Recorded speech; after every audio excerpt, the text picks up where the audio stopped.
What's going on, everybody? Welcome back to the channel.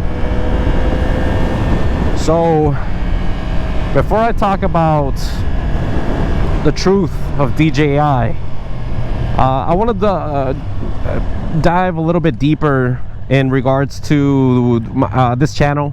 Like, what are my plans, what I want to do. I just had this idea of starting a channel and just talking about electronics, video games.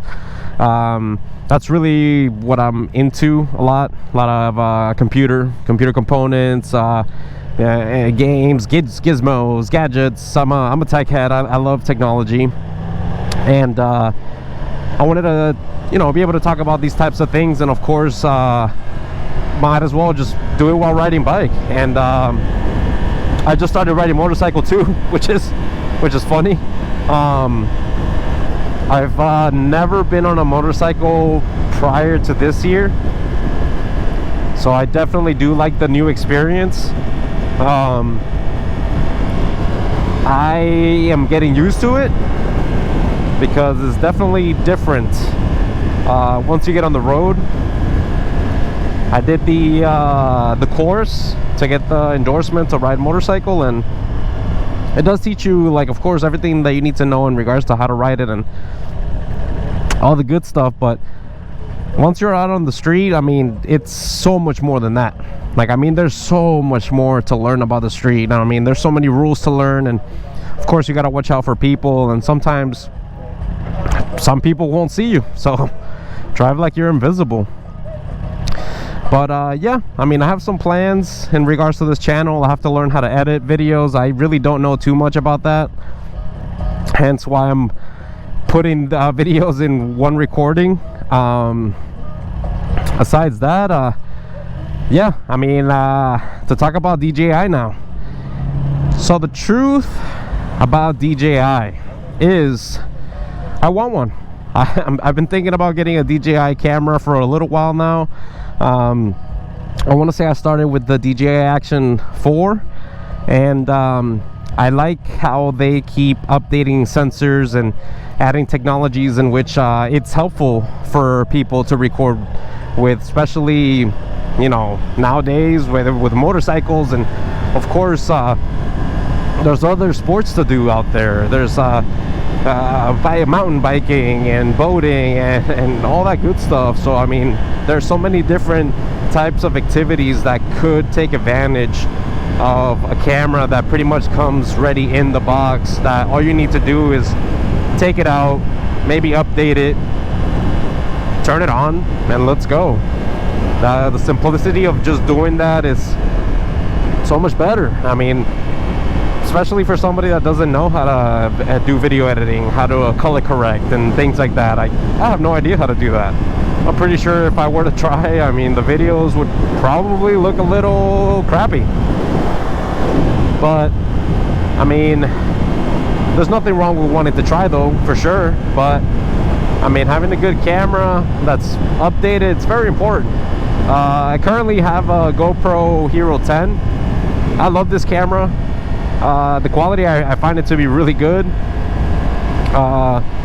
My settings are 2.7 K, and I'm recording on 60 frames per second, so nothing too crazy on super view mode. I love these settings.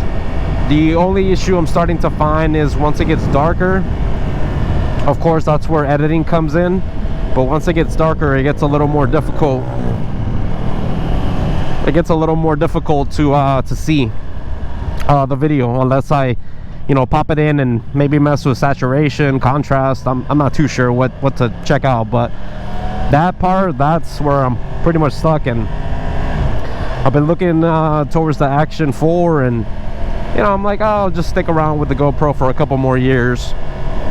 Then when the Action 5 Pro came out, updated sensor, I looked at a comparison even with the GoPro 13 nighttime recording. What a difference. What a difference. It literally looks like you're recording during the day, or not the day, but the evening time. So there is a big difference, and things like that I really appreciate.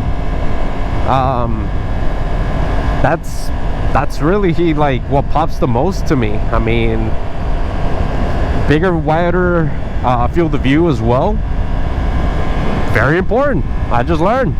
I was practicing recording with not the super view, and it does not look as good as the super view. I always thought that the wider the angle, the less enticing it would look, but it makes it look even better. Uh-oh, what's this? Uh-oh. Oh, that's a big hole.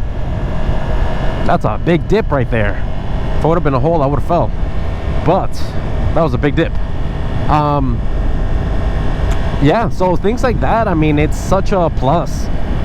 And there's other settings that are added onto that camera which is not available on the GoPro, at least for what I use it for. I don't really need it, but it does help to have extra settings on there, which is, you know, makes it cool. But yeah, I think eventually I will be switching over. I'm just gonna keep experimenting a little bit more with different settings. Let's see if I get started on the editing. Let's see if it's really necessary to go through all that process to have a new helmet set up.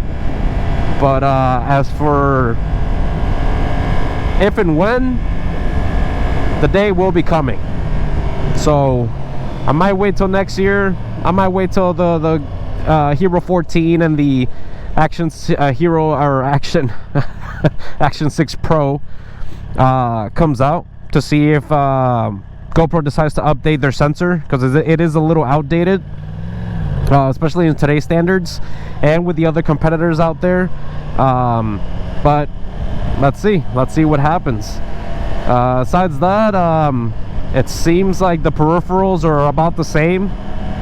So yeah, the GoPro, you need a media mod, but on the Action Pro you do need it's a side dongle. So there, you know, I've heard that you don't need to have the Action, the media mod, and you don't need all of this stuff, but you still kind of need to have that peripheral to use that option. So yeah, GoPro is media mod is about $80, but then the Action peripheral for using microphone is about $40. So it's just something to think about. Bigger screen on the Action Pro 5, that's very, very good. OLED screen, by the way, so very, very bright, especially out during the day outside. So those are extra pluses there. But so far, we'll see how it goes. And that's my thoughts on the GoPro 10 versus the Action Pro 5. GoPro, I wish you would update that sensor, make it even bigger to kick everybody's butt out there. But then again, when you have a company like DJI making really good products, there's nothing wrong with supporting that either.